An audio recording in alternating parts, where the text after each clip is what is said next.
Pondok Pesantren Al-Falah bagi warga Kalimantan Selatan sudah sangat dikenal. Keberadaannya yang terletak di jalan utama juga menjadi lintasan menuju dan dari Bandara Samsudin Nor menjadi salah satu faktor pendukung kepopuleran pondok pesantren ini.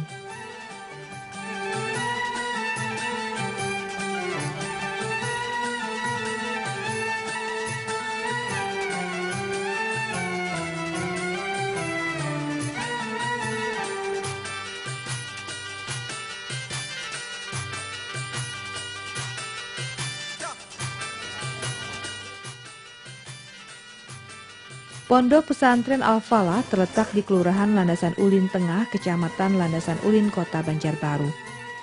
Dengan jarak 1 km dari ibu kota kecamatan, 10 km dari Kota Banjarbaru, dan 23 km dari ibu kota Provinsi Kalimantan Selatan, Kota Banjarmasin.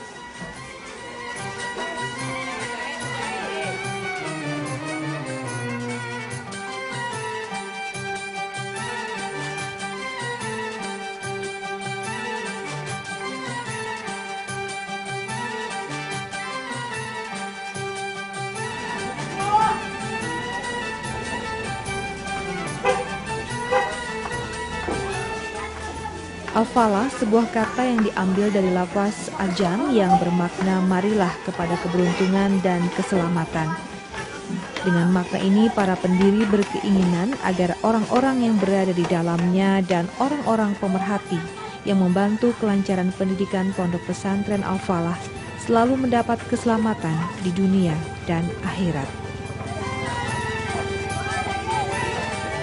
Silakan lalu aja.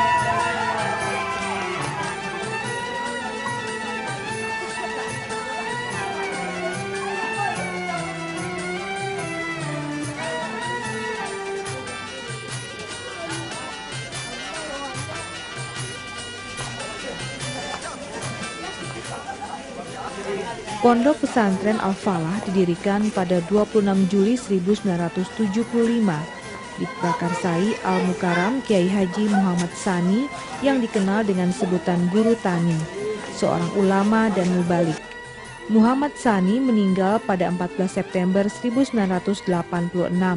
Makam beliau berada di komplek Pondok Pesantren Al-Falah bersebelahan dengan cucu beliau yang juga pernah menjadi ketua umum Yayasan Pondok Pesantren ini, Profesor Muhammad Ghazali.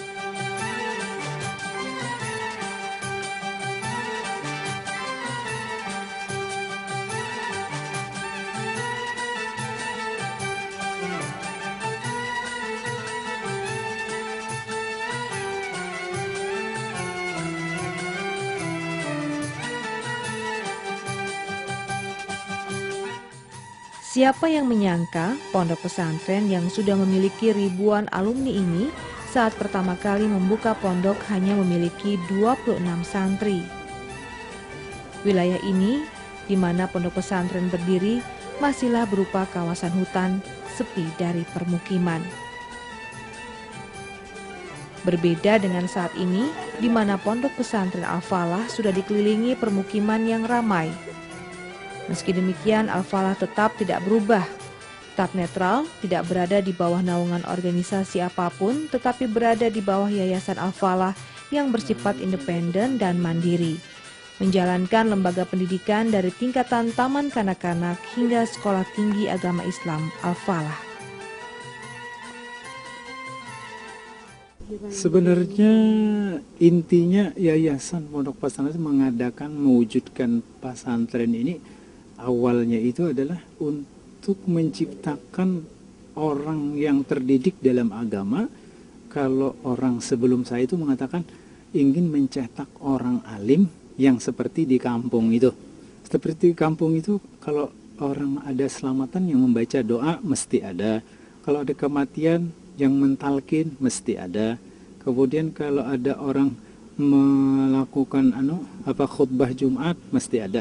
Nah, jadi yang terdorong oleh yayasan itu untuk mendirikan pendidikan, lembaga pendidikan ini adalah mencetak orang alim, mencetak orang yang terdidik dalam agama agar masyarakat itu bisa terbina dengan orang-orang yang keluaran dari pondok pesantren ini, sebenarnya seperti itu. Nah, dari yang pertama, Yayasan Pondok Pesantren Al-Falah ini dia membawahi TK Al-Quran dulu. Dalam 1 tahun setelah TK Al-Quran itu bisa dia masuk ke bagian tajhizi, ke bagian persiapan pra sanawiyah. Jadi di sini ada marhalah sanawiyah, namanya wusta, kemudian setelah itu ulya. Jadi 2 saja. Jadi di dalam ini pondok pesantren itu. Kemudian marhalah wusta tadi sanawiyah namanya, kemudian 3 tahun. Kemudian yang kedua marhalah aliyah itu ulya, itu 3 tahun. Setelah itu bisa melanjutkan ke perguruan tinggi. Kemudian marhalah yang lainnya itu ada namanya pendidikan binaan negeri. Pendidikan binaan negeri itu ada sanawiyah binaan dengan aliyah binaan. Kemudian STAI perguruan tinggi itu adalah Sekolah Tinggi Ilmu Agama Islam Al-Falah.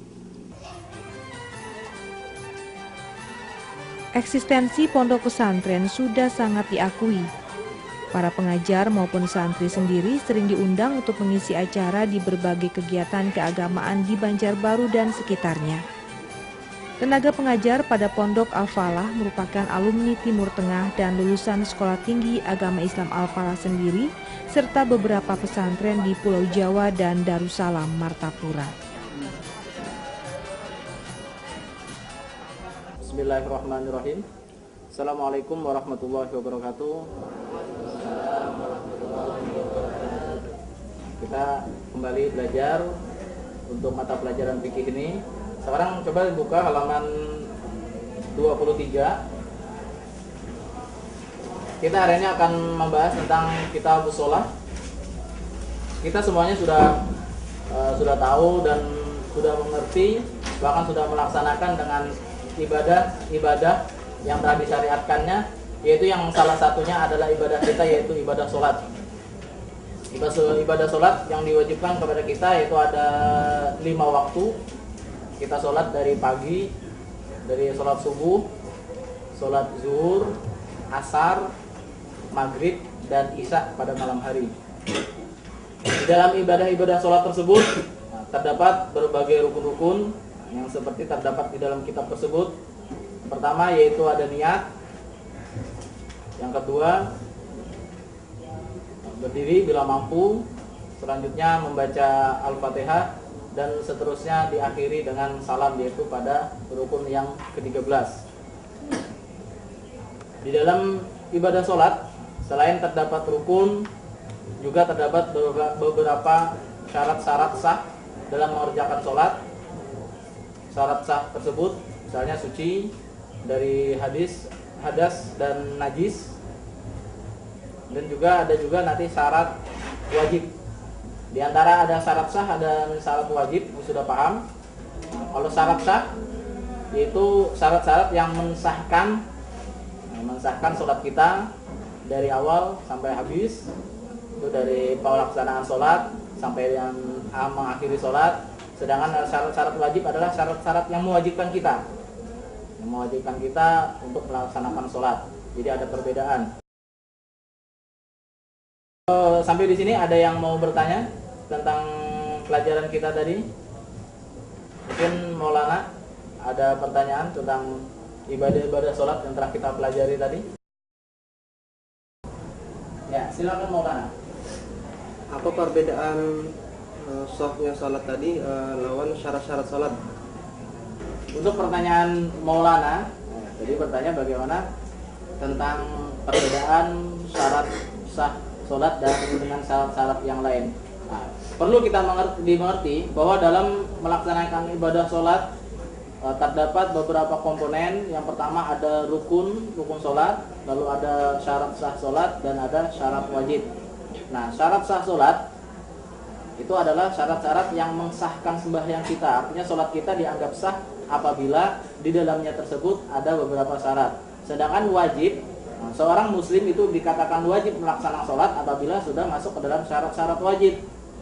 Contohnya, orang itu harus Islam, itu harus wajib. Artinya orang itu wajib melaksanakan sholat apabila orang itu beragama Islam. Yang kedua, balik. Nah, di sini sudah balik semuanya kayaknya nih. Ya, artinya balik kita sudah tahu. Nah, umur kalau laki-laki ditandai dengan apa? Ada yang tahu? Di laki-laki? Ya, sudah ihtilam atau sudah bermimpi. Nah, sudah dewasa ya.